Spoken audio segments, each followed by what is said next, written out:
Yo, yo, yo.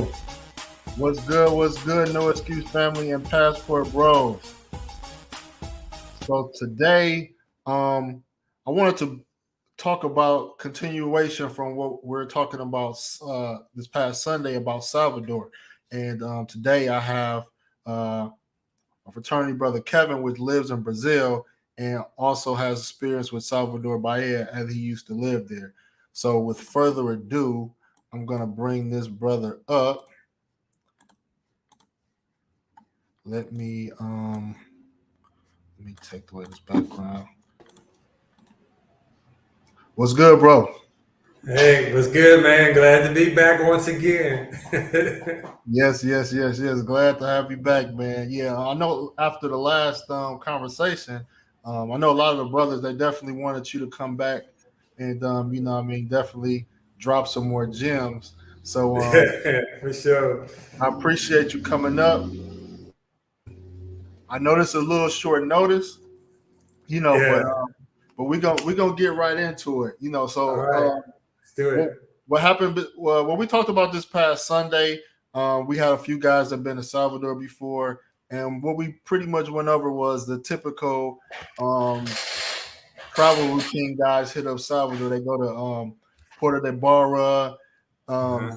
some of the main tourist areas, but not really in Yeah. depth to kind of see like the culture and Yeah. people. So Yeah. we were trying to get an idea of how black Salvador is because um, it's been different perspectives on how black Salvador is. Some say it's not as black like my complexion as people may think, and some people Yeah. say it's typically a mixed black. So if you could talk about the demographics of Salvador, we could start off with Yeah. that. All right, for sure. So Salvador is kind of like Atlanta, right? Because what's people I don't know how many people know, but Salvador used to be the capital of Brazil.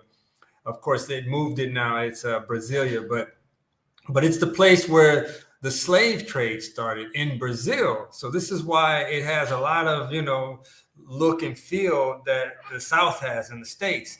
So if you go to like the French quarters, that's all taken from like, Pelourinho, the place is called Pelourinho. So brothers have been there. If they know anything about New Orleans and the French quarters and all, they'll know that architecture is very, very similar because Brazil or Salvador is where the slaves came into Brazil. And that's why you get that similar African feel like you do in the South that you don't really see in any other part of the United States.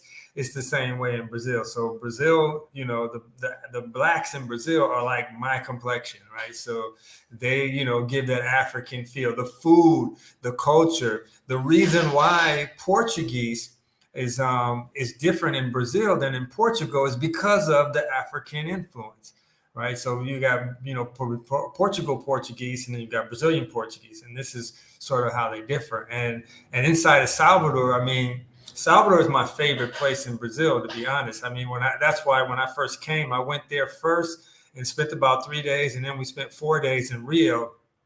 And ultimately, I ended up going back and forth to Salvador a lot because I really liked that African influence really, hit me hard. And maybe people who grew up in the South can relate to that. As you know, me growing up from California, I couldn't relate to that, having that sort of atmosphere where you're around a lot of black people all across the board, not just in certain areas, you know what I mean?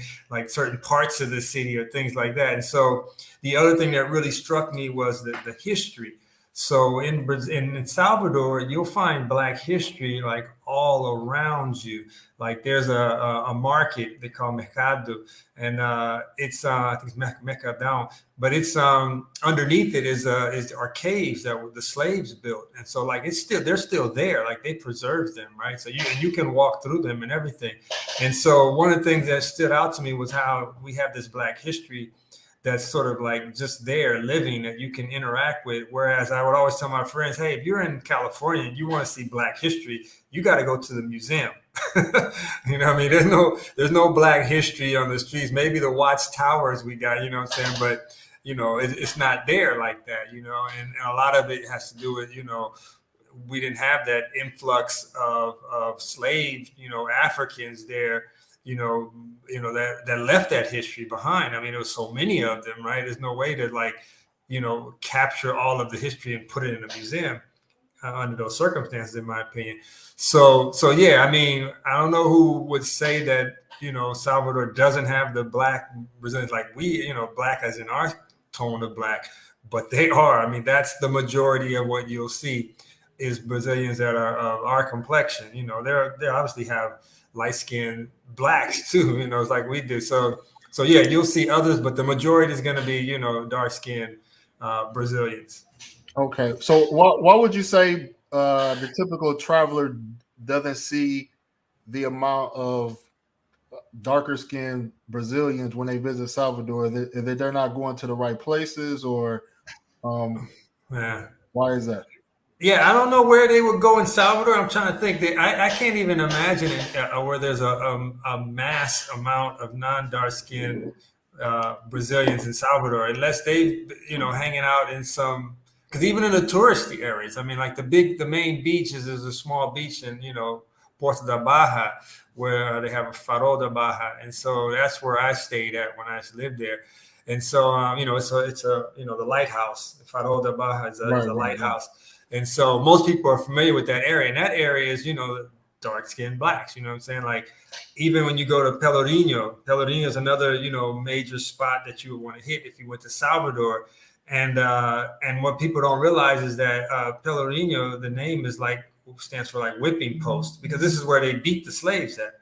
You know what I'm saying? And this is where you'll see that architecture like you see in New Orleans, where you see, that French Quarters type of style housing and whatnot, in the same place. But all around there, like I said, if you go through all that, you know what I'm saying, you're going to see mostly dark-skinned Brazilians. So I'm not really sure where they went, what part of Salvador, because Salvador was just big, but there's no part of Salvador where I went where I didn't see the majority of people dark-skinned blacks. Okay. I know when I went, I was in the Pellegrino area. I did see like a lot of I did see blacks. I seen guys kind of like, how should I say, more on the rougher side, you know what I mean? But they were cool. I was able to talk to them. They were like gambling and stuff in the middle of the street. But I didn't see, I put on this, I seen a lot of black people at the mall, but I didn't see a lot at the beach, at least the beaches I went to. So that's the only thing. Man, what beaches did you go to? You remember any names? Yeah, I went to Porto de Barra, and then I went to Bellino, Bahima. It starts with a V. I can't pronounce it. That one I'm not sure if I have to see it, but yeah. So, but you said when you went to Porto da Baja, you didn't see that many blacks. I mean, I seen more. I think it's a mix, but I just didn't see like. If I just went to that beach, I wouldn't have thought Salvador was a black city.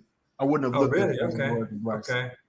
Okay. Well, one thing that I have to keep in mind too is that beach is like the tourist spot, right? So anybody who's coming, like, foreign tourists, right? It's just like how Copacabana is like the foreign tourist and Ipanema is for foreign tourists. Like, if you don't speak Portuguese or you never really come to Brazil a lot, you'll probably land in one of those two places as a tourist. So that's another reason why that might be a reason behind why you might not see the true black nature of Salvador, is because if you're in the primarily just the tourist areas, then that's where you're gonna be. I mean, like another spot that I really love, I don't know if people have been to there, is called Morro de São Paulo, and it's an island, and I mean, it's nice, man. Like, that's another place that I really enjoy, where you got nice beaches and I mean, just, the culture is all around. I mean, that's one thing Brazil has over, how I feel. And this is like, actually, when I came to Brazil and Salvador,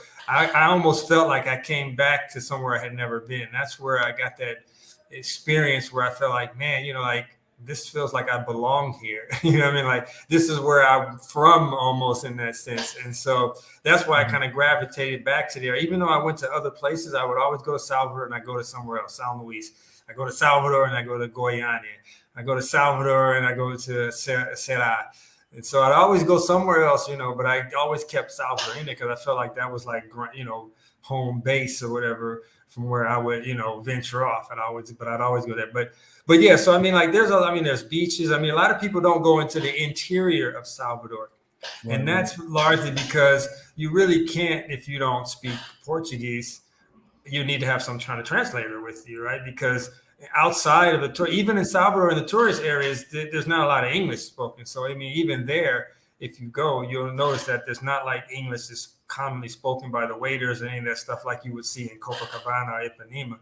But yeah, you got to get off the beaten path if you really want to see, how Brazilians really live. I mean, it's not a glorious sight, but if you're an adventurer and you want to, have that real experience, then I mean, that's what you're gonna have to do. You have to take somebody with you that speaks Portuguese, or you're gonna have to learn it yourself.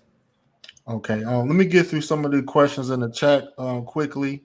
Brother Tony said, "Did you feel safe in Salvador?" I did my first time because I was ignorant, not because not because I should have felt safe, but it would be like, you come from out LA and you land in Salvador, you think, it's, another place I can just behave and do things like I did in LA, but no, it's not the case.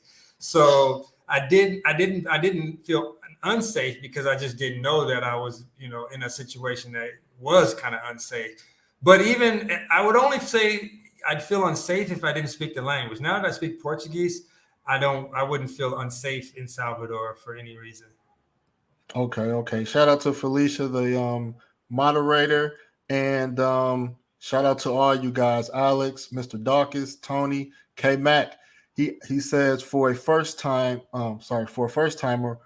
or what would you recommend for them to go to Brazil? So we're gonna kind of keep it Salvador since we crunched on time. So if you can name If I could address it in terms of Salvador, if we just said, well, what would you recommend in Salvador? I'd say Morro de Sao Paulo for sure. I would say Praia da Tartaruga, so that's the Turtle Beach. So let's see. Those are probably some good starting points because those are both still tourist spots. So you won't be somewhere because some places to even get there, you got to know how to your way around it. You could end up in the wrong place, in a bad place. But those are good places that I would say you could actually spend a nice amount of time there. Okay. I'm just going through some of the comments. Brother Broad Travel said he didn't like Salvador. DYB, what up? Global Paper. Salvador is one of those things where, like, for me, for instance, my buddies who took me there for the first time, they always went to Rio, right? And so they said, "Hey, this time we're gonna go to Salvador." This was like I didn't know anything about Brazil at all. I jumped on the bandwagon. I had a New Year's resolution. I wanted to get off of the continent, and they said, "Hey, we go to Brazil all the time. You can join on a trip." They said, "This year we're going to go in Salvador," and they also didn't like Salvador. But they were really more, on the sexual tourism side of Brazil. You know what I'm saying? And people who are in that, they're there for that. Then yeah, Salvador is not going to be their best experience. Salvador is more to me, for who's looking for cultural and they're trying to connect like right. our origins with theirs. It'd be like the South. Like I said, literally, like to me, it's like the South. When I went to Atlanta, for the first time, I was like, wow, there's a lot of Black people here. This is not the vibe in LA. We got Black people in LA too, but it's not like so many, as you would see like in Atlanta. So that's how it was in like even in Rio, right? There's Black people here too, but it's not like, for me, the way I felt in Salvador. When you go all throughout Salvador, leaving the tourist areas out, like the primary one, which is Porto da Bahia, then you're gonna see a lot of Black people. Okay. Yes, get those likes up. Please get the likes up. The likes support the stream. If you can't give monetarily, you can definitely give a like. So that just helps the algorithm and gets more people to watch the content. Let me keep going. Everybody's experiences are mostly always different. Definitely. Okay. That's he said Black. Okay. That's another opinion. Let's see. While I'm going through it, so you definitely would say just from a feel and from a field perspective that Salvador is a big difference than Rio as far as the black. Oh yeah, oh yeah. It's a big difference in terms of, like I said, if you look, if you're looking for culture, then you want to go Salvador, right? If you're looking for, more like going into the grind of, the meat and guts of Brazil, then Salvador, because it's like I said, it's much older than Rio in terms of, the culture there, as far as the black culture there. Like even they have like their own sort of religion. They call them orishas, and you'll see them in the water. They actually, built in. So I mean, you can kind of tell that the Africans that were there, I mean, they fought, right? Like they fought to have their culture, there, to leave that culture behind, right? So and you can see that in a lot of the food and in the architecture as well. Okay. Sorry, brother DeBraw. You said I misquoted you. You said I never said I don't like Salvador. I've been out almost every year. Okay, maybe you were responding to something else that was said. My bad. Salute, Zay the Smooth.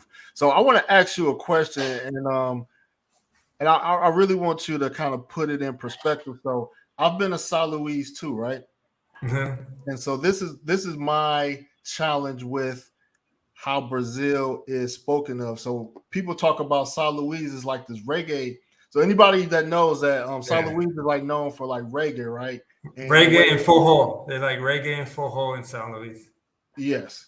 So in my mind, American mind, and they say and when I was reading the research, they talked about how it has a lot of Jamaican influence.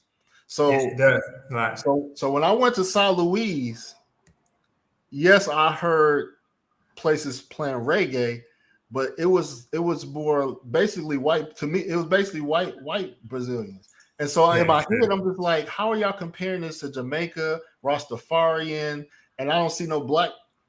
I don't see no black people. So when you talk about, I'm using Sao Luis as an example.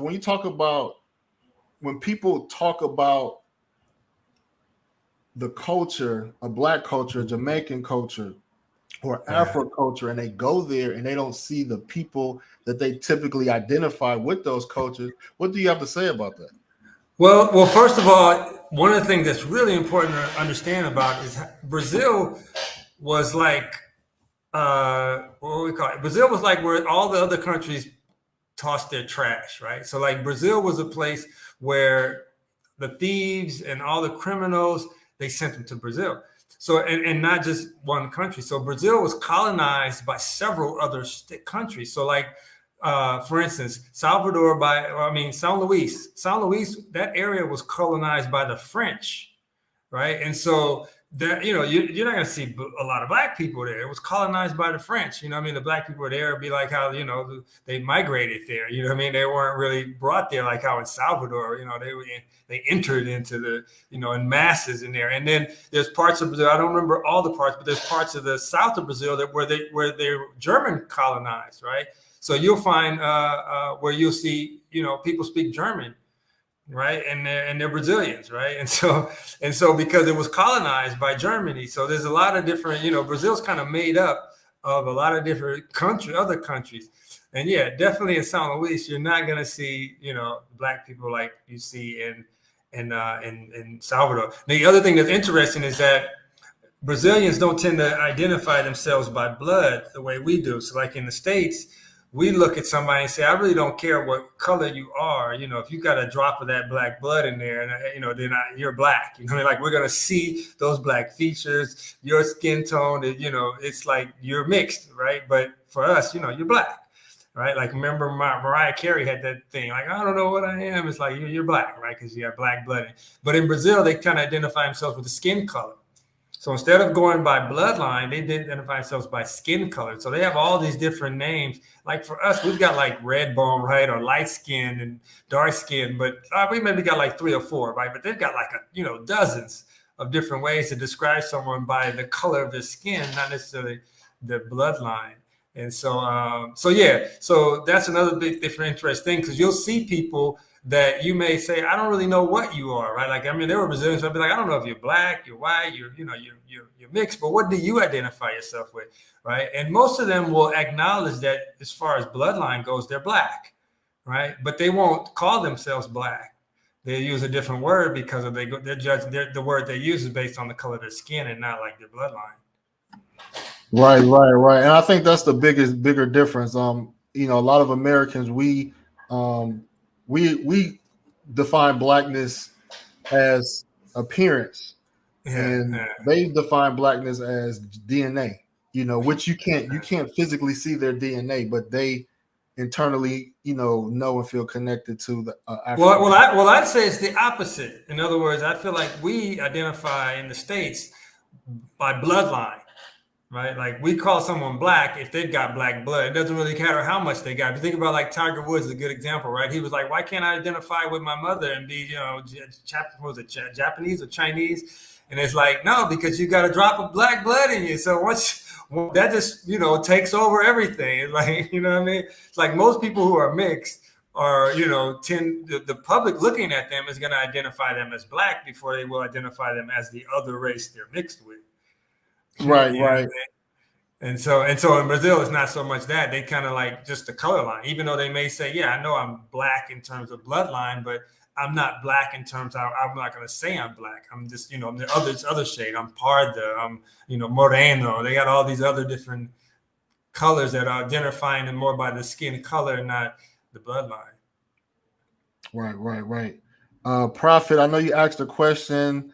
Does he have a girlfriend? I posted a link. We did a stream a few weeks ago talking about relationship, and it was a very good stream. So I dropped the link. You could check that out. Let's see. I just want to make sure I cover any questions. How approachable are people in Salvador, and put in perspective of like Rio de Janeiro? Yeah, for me, I haven't really saw much of a difference between Rio and Salvador in terms of approachable. I feel like Brazil in general, compared with the United States, is a huge difference. But I haven't seen a huge difference within different states within Brazil, right? And so for me, the women in Brazil are far more approachable than the states.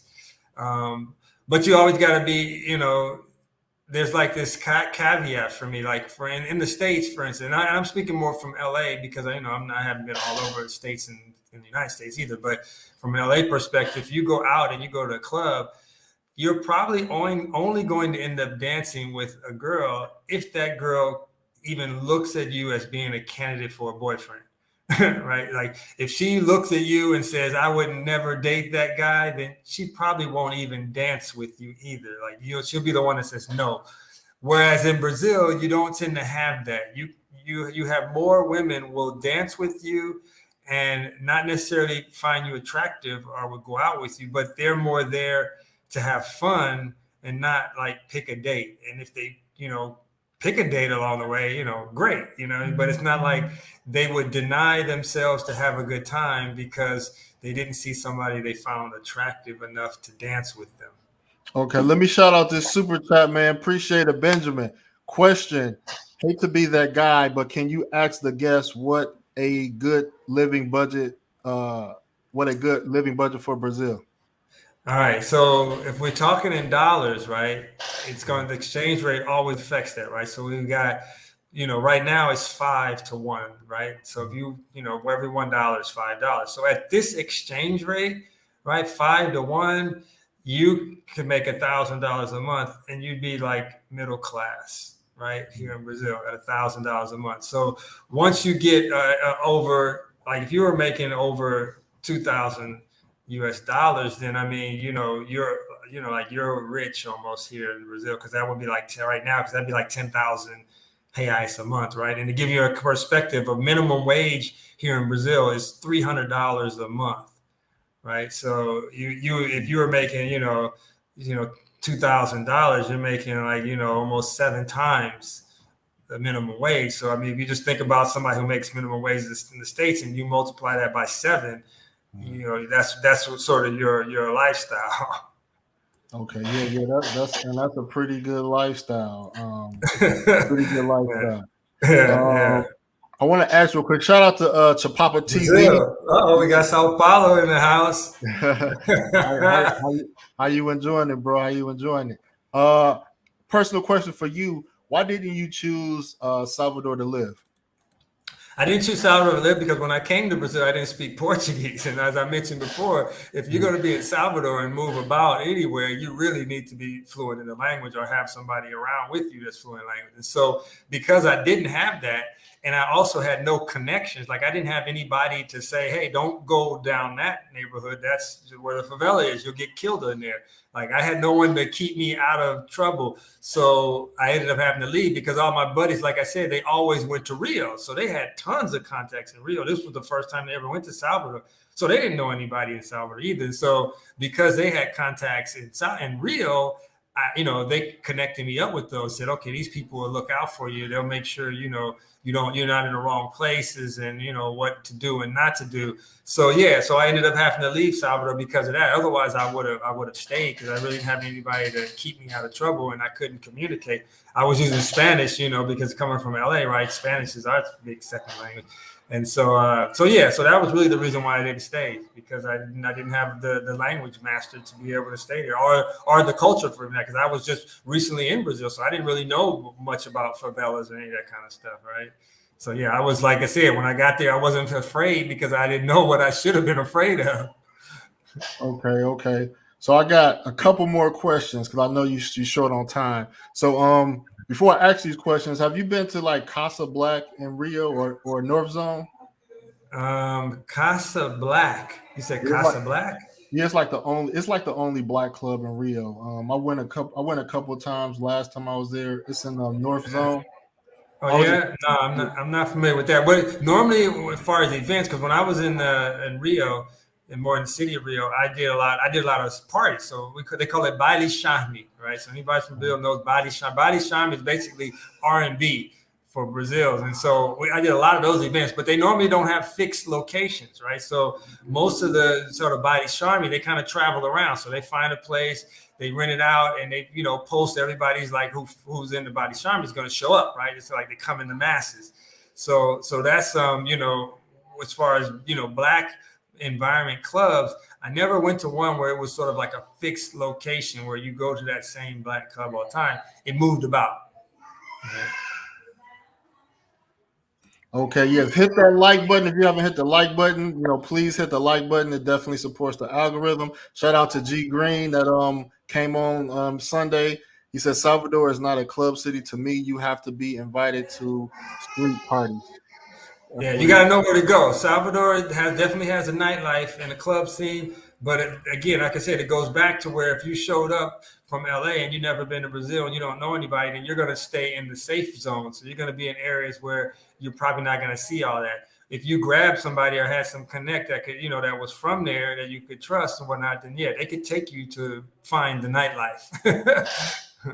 Okay. Do you have any recommendations for places to go in the interior of Salvador? In the interior, not so much because again, once you start going, the only interior that I would say it's not really interior, but is Morro de Sao Paulo. That's the only other place because every other place is not really tourist, and that's where Rio and Salvador kind of separate. And that's what I was saying. If you're going there to Salvador, you're not so much going there to be like this tourist that's going to find all these hot tourist spots, right? You need to know you're going to go into cities where you're not going to go there if you just went to Salvador for the first time and said, hey Kevin, I'm in Salvador, where should I go? I'm going to steer you at the places I said. Go to Morro de Sao Paulo, go to Pelourinho, go to Praia da Tartaruga. There's a fort there that's go to they have the Elevador is another spot where because they have a sort of Salvador is divided into two sort of levels, right? And each level is almost like there's a city at one level and a city at another level, different heights, almost how you would think of like a second story in your house.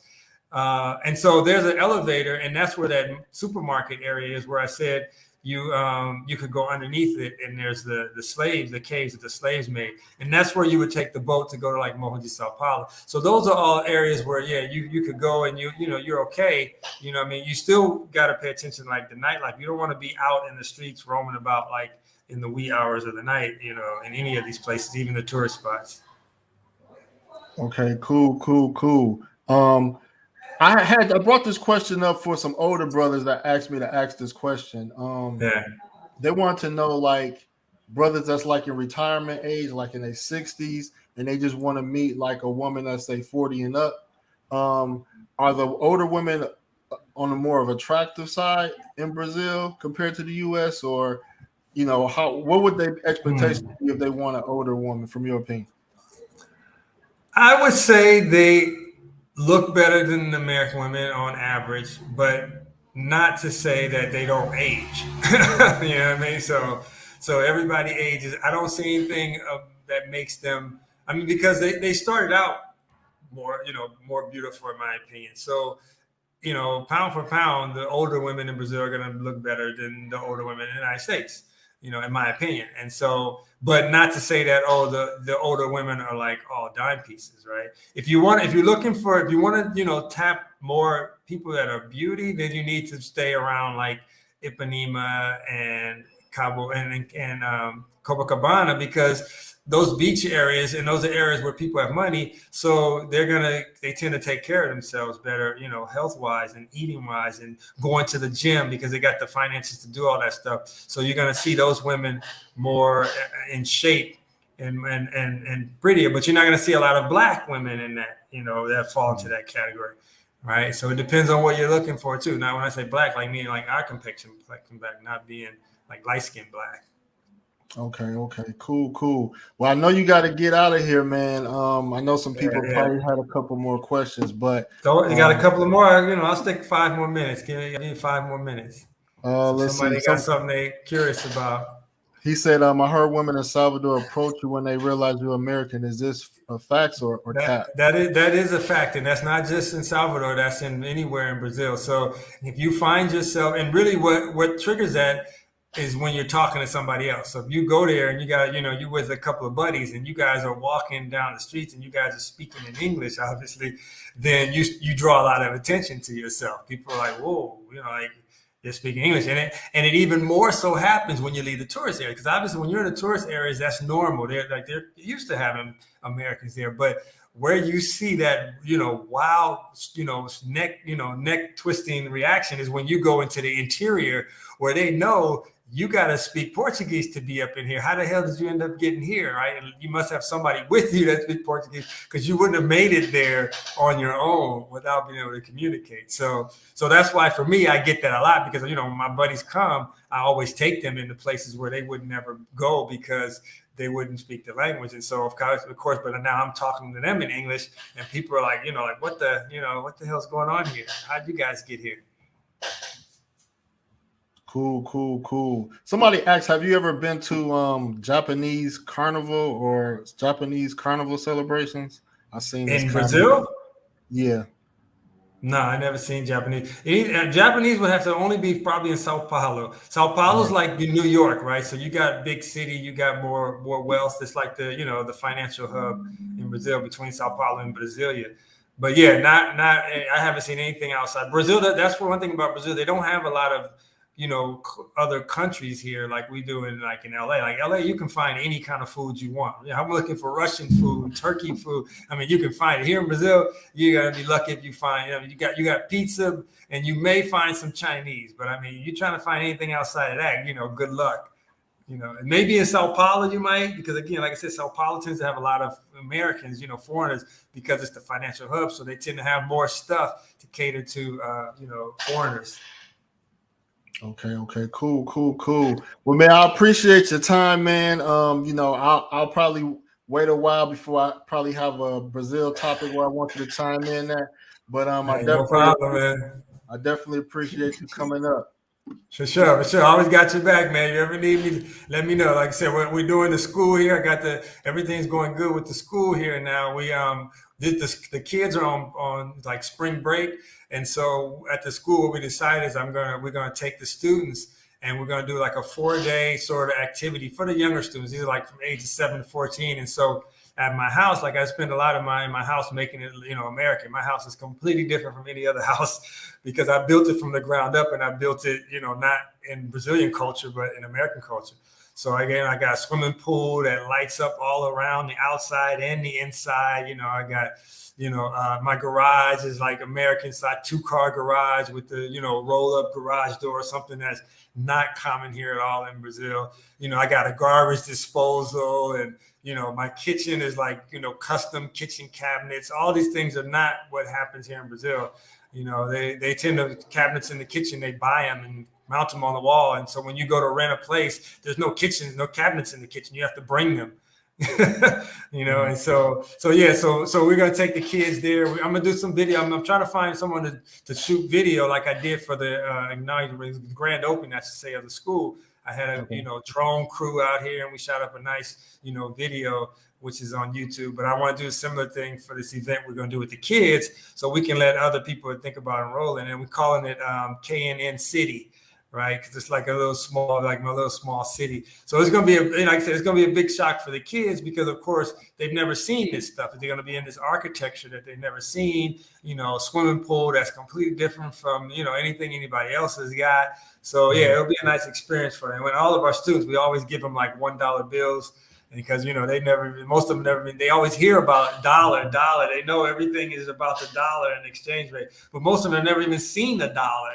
So it's like here, I have a buddy of mine bring me like 900 $1 bills. He went to the bank and got 900 $1 bills, and so now everybody who enrolls in the school, they get a $1 bill. Right? That's cool. That's cool. Yeah. Cool. Well, yeah, man. Thanks again, man, for coming up, man, and definitely coordinate something in the near future. All right, man. It was a pleasure being here. I hope everybody learned something, was able to answer everybody's questions. But yeah, take care, man. Have a great night. Peace.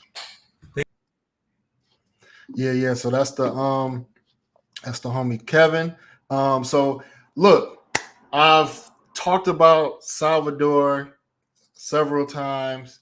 So now it's pretty much going to be time for me to go back to Salvador, which I'm going. What's up, TMI Santiago? See you in the chat.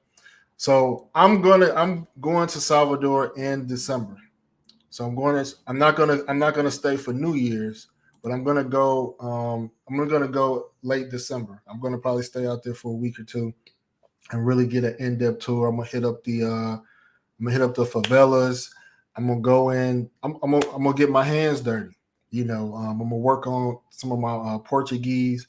So I'm gonna do that for y'all. So it won't be probably no more conversation about Salvador until I touch down at the end of the year. So that'll be very cool. So I will touch base with you guys later this week. And y'all have a good evening. Peace out.